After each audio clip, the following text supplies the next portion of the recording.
Hey, and welcome back.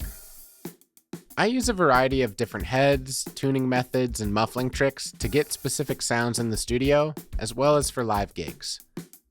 One that I used to do more of, but haven't lately, is a single-headed bass drum where the Reso head is absent. In my experience, this gets a drier sound, very reminiscent of the 70s, and it's a sound that I think pairs up very well with the heavily muffled tom and snare sound that Ringo Starr used with the Beatles on Abbey Road.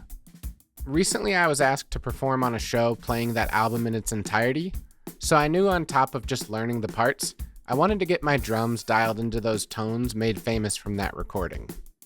I could have easily unscrewed all the tension rods and removed the front head and hoop, leaving it like I've done for many sessions in the past, but since this was for a gig, I wanted to take a step to protect my bearing edges from being exposed to dents or other damage. Now in a studio setting, there's little danger of those sorts of things happening, but even then, you'll sometimes get the swivel nuts on the lugs rattling or vibrating, adding excess noise to your recording. Before we get too far into this project, let's take a quick listen on how this drum sounds currently.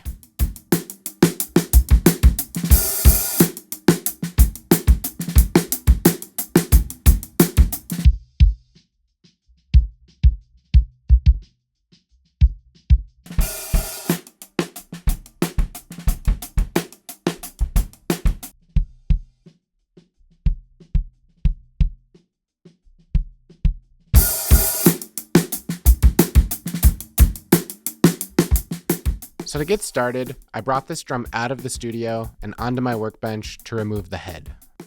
After unscrewing all the tension rods, removing the claws, hoop, and finally the drum head, I went into my storage room to search around for a spare drum head that I could use for this project. Almost anything will do, as long as it has a pre-built-in muffling ring attached to the collar. I started by taking a razor blade and cutting a portion out of the head, making sure not to get in contact with any of the area close to the dampening ring. This is just to make it easier to work with and give me flexibility with reaching between the head and muffling ring, so no need to be too precise or clean with the cuts here. Once I had a good chunk of the head removed, I then came back and pried my razor blade between the outer layer and inner ring to now cut more finely between the two and trim back the outer layer as far as I could. I made a few passes around the head, getting closer and closer to the aluminum collar, just being careful not to cut into the dampening ring at all. I tried to get a consistent, clean cut all the way around, but just know that the bass drum hoop will cover most of this up, and it really shouldn't be visible once the drum is reassembled. Once I was satisfied with the look and feel of my cut, I seated the head back onto the shell and added the hoop and all the tension rods, tuning up the drum fairly tight. There's probably next to no influence on this drum's tone from the tuning of this front head, or what's left of it, but I just wanted to make sure everything was fairly tight so nothing would be moving around, and the Mylar wouldn't have any wrinkles in it. So with the head now tensioned up, it was time to bring this drum back into the studio and give it a test drive.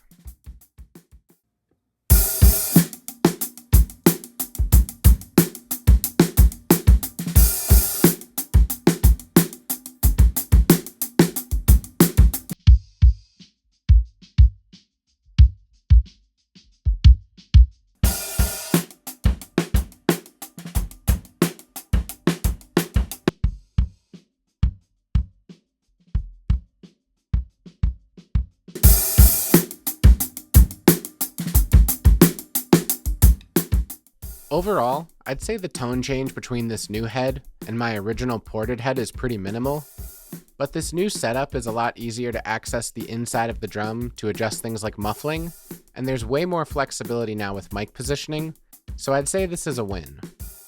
This project took me maybe 10 minutes, and it was a great way to recycle an old head that I didn't have any other use for. I'm sure I'll make another one of these for my 22-inch bass drum soon enough, but I don't currently have a head that met the threshold yet for sacrificing, so I'll probably just wait until I have a need for one of these for that drum, or until I come across a head that can't be salvaged in any other way. I'd love to hear what you think about this quick hack, and if you've done something similar, so leave a comment down below letting me know. If you enjoyed this video, make sure to give it a thumbs up, and subscribe to my channel to stay up to date on more videos just like this, and until next time, thanks.